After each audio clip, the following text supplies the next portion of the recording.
Kalau benar reinkarnasi itu ada, kenapa jumlah manusia di dunia makin banyak? Ini adalah pertanyaan yang sering muncul di kepala banyak orang. Bahkan ada yang menertawakan gagasan reinkarnasi, karena merasa tidak masuk akal. Tapi, mari kita berhenti sejenak dan berpikir pelan-pelan dengan akal sehat, tanpa emosi, dan tanpa membawa-bawa keyakinan tertentu. Mari kita gunakan logika sederhana, seperti kita sedang menjelaskan pada anak kecil yang cerdas. Pertama-tama, kita harus memahami bahwa dalam ajaran Jawa kuno, manusia bukan hanya terdiri dari jasad, tetapi juga ada unsur batin, ada roh, atau jiwa dan juga kesadaran. Saat seseorang meninggal dunia, tubuhnya memang hancur dan membusuk, tapi apakah itu berarti jiwanya ikut musnah? Dalam ajaran Jawa, jawabannya tidak.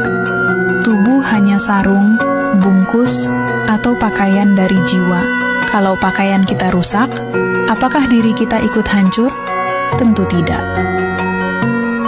Sekarang, mari kita masuk ke persoalan, kenapa jumlah manusia makin banyak? Ini bisa dijelaskan dengan beberapa perumpamaan sederhana. Bayangkan sebuah kelas sekolah yang dulunya hanya punya 10 murid. Setiap tahun, ada murid lama yang lulus, tapi juga ada murid baru yang masuk. Lama-lama jumlah murid bertambah karena sekolah itu memperluas ruangannya, dan makin banyak orang yang mendaftar. Jiwa yang datang ke bumi juga seperti itu. Tidak semuanya dari manusia lama yang lahir kembali. Ada yang dari alam lain, dari makhluk halus, dari tumbuhan, bahkan dari hewan, menurut ajaran leluhur kita. Ada juga yang baru turun dari dimensi yang lebih tinggi, karena ingin mengalami kehidupan di bumi ini. Jadi, penambahan jumlah manusia bukan bukti bahwa reinkarnasi tidak ada.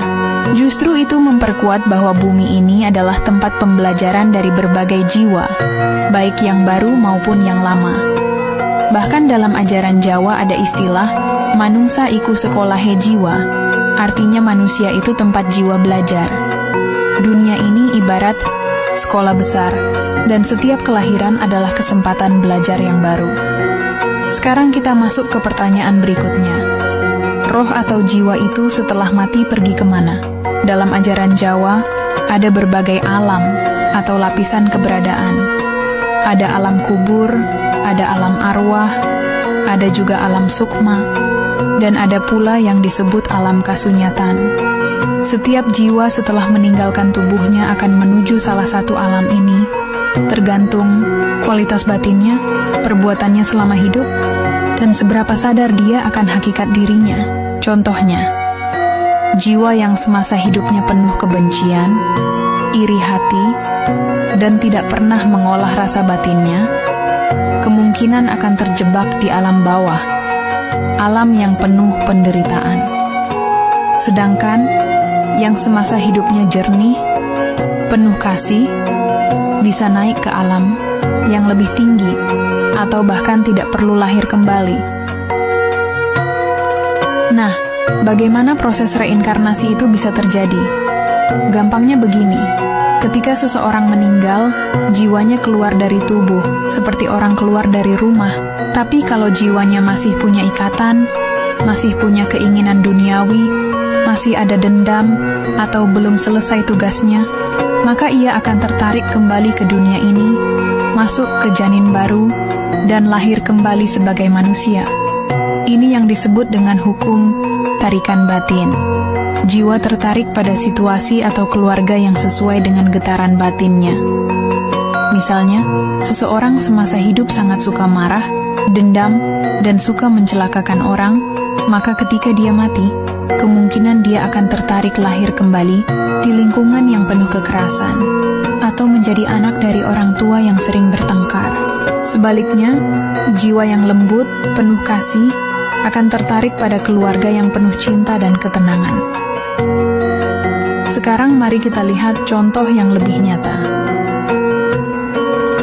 Pernahkah Anda melihat anak kecil yang sejak usia 2 tahun sudah bisa memainkan alat musik dengan mahir, padahal tidak pernah diajari, atau anak yang sejak lahir sudah takut akan api, padahal belum pernah terbakar.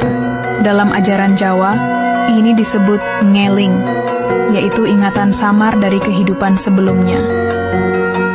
Banyak anak kecil yang punya ketakutan, bakat, atau kesukaan tertentu yang tidak bisa dijelaskan secara logika biasa.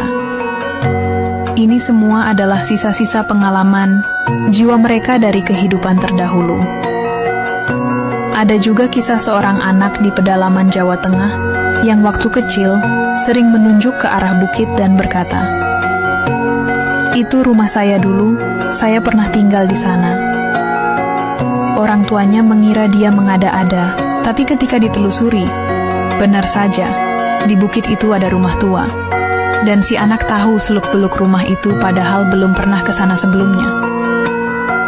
Cerita seperti ini banyak ditemukan di desa-desa, terutama di kalangan orang tua yang masih meyakini ajaran Jawa.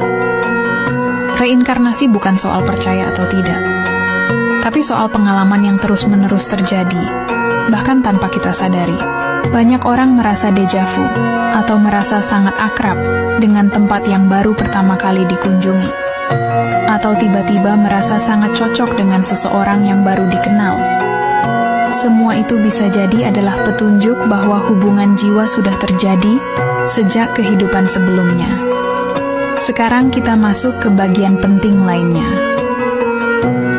Kalau semua ini benar, mengapa kebanyakan orang tidak menyadari bahwa dirinya mengalami reinkarnasi? Jawabannya sederhana, karena kita dilahirkan dengan lupa. Dalam ajaran Jawa, lahir itu disebut kelangan eling, artinya kehilangan ingatan. Karena kalau kita mengingat semua kehidupan sebelumnya, kita tidak akan bisa belajar hal baru dengan jernih. Bayangkan, kalau Anda lahir sebagai bayi, tapi sudah membawa dendam dari kehidupan sebelumnya. Bukankah itu akan membebani hidup Anda sekarang? Lupa adalah karunia. Tapi bukan berarti kita tidak bisa mengingat. Dengan olah rasa, meditasi, tapa, atau dalam kondisi mimpi tertentu, seseorang bisa mendapatkan kilasan-kilasan masa lalunya. Tapi itu bukan tujuan. Tujuan utamanya adalah menjadi manusia yang utuh, sadar, dan tidak terus-menerus mengulang kesalahan yang sama. Sekarang mari kita kaitkan dengan kehidupan sehari-hari. Kenapa ada orang yang sejak kecil mudah dengki dan iri walau rajin beribadah? Kenapa ada yang terlihat baik tapi batinnya gelap? Menurut ajaran Jawa, ibadah itu bukan sekadar menjalankan kewajiban lahir. Itu baru tahap anak kecil. Orang dewasa harusnya ibadah dengan rasa. Kalau masih iri dan dengki, berarti jiwanya belum matang, dan sangat mungkin orang seperti ini harus dilahirkan kembali untuk belajar lebih dalam. Lebih lucu lagi, banyak orang yang hafal nama-nama tokoh dari ajaran luar, tapi tidak tahu siapa leluhurnya sendiri. Mereka hafal sejarah Timur Tengah, tapi tidak tahu cerita asal desanya. Mereka percaya ajaran dari luar, padahal belum tentu mereka alami sendiri. Ajaran Jawa itu bukan dogma. Itu pengalaman yang dialami sehari-hari. Seperti perasaan kalau sedang dekat dengan sesuatu yang tak terlihat, atau mimpi bertemu leluhur, atau tiba-tiba merasa takut tanpa sebab. Semua itu adalah tanda-tanda bahwa kita hidup di tanah yang punya daya spiritual tinggi. Jadi, jiwa yang lahir di tanah Jawa atau Nusantara ini bukanlah kebetulan. Ia datang karena memang punya ikatan batin dengan tanah ini.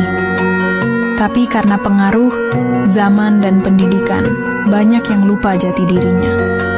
Mereka merasa lebih bangga menjadi pengikut ajaran asing daripada mewarisi ajaran leluhurnya sendiri.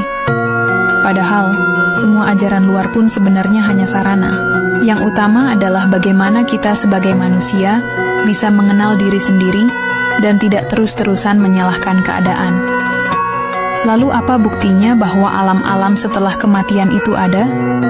Ini tidak bisa dibuktikan seperti ilmu fisika, tapi bisa dirasakan. Contohnya, banyak orang yang mengalami mati suri, mereka melihat cahaya terang, terowongan, bertemu sosok bercahaya, lalu kembali ke tubuhnya. Apakah itu khayalan? Kalau hanya satu orang, mungkin. Tapi kalau ribuan orang dari berbagai negara mengalami hal serupa, tidakkah itu menjadi bukti bahwa ada kehidupan setelah kematian? Dan satu lagi, pernahkah Anda mendengar suara hati yang sangat kuat? Pernahkah Anda merasakan dorongan untuk tidak melakukan sesuatu yang buruk, meskipun tidak ada yang melihat? Itulah suara jiwa, suara batin yang sudah mengalami banyak kehidupan dan ingin membimbing kita agar tidak jatuh ke lubang yang sama. Tapi seringkali kita menolaknya, karena terlalu sibuk dengan dunia luar. Kesimpulannya, reinkarnasi bukanlah hal yang harus diperdebatkan mati-matian. Ia bukan ajaran agama, tapi pengalaman jiwa. Ia tidak bertentangan dengan akal sehat, justru melengkapi pemahaman kita tentang hidup dan kematian. Dan ajaran Jawa sudah memahami ini jauh sebelum ajaran dari luar datang. Bukan untuk menolak ajaran luar, tapi untuk mengingatkan bahwa sebelum kita belajar dari orang asing, lebih baik kita kenali dulu warisan leluhur kita sendiri. Karena kalau tidak, kita hanya akan jadi orang Jawa yang pikirannya Timur Tengah, hafal cerita leluhur orang lain, tapi tidak kenal leluhurnya sendiri. Hidup di tanah yang sakral, tapi tidak sadar dengan daya batin yang mengelilinginya. Dan akhirnya, mati sebagai jiwa yang belum selesai belajar. Maka, mari kita kenali diri, kenali jiwa, dan kenali tanah tempat kita lahir. Supaya hidup kita tidak hanya jadi pengulangan semata, tapi benar-benar menjadi perjalanan pulang yang penuh makna.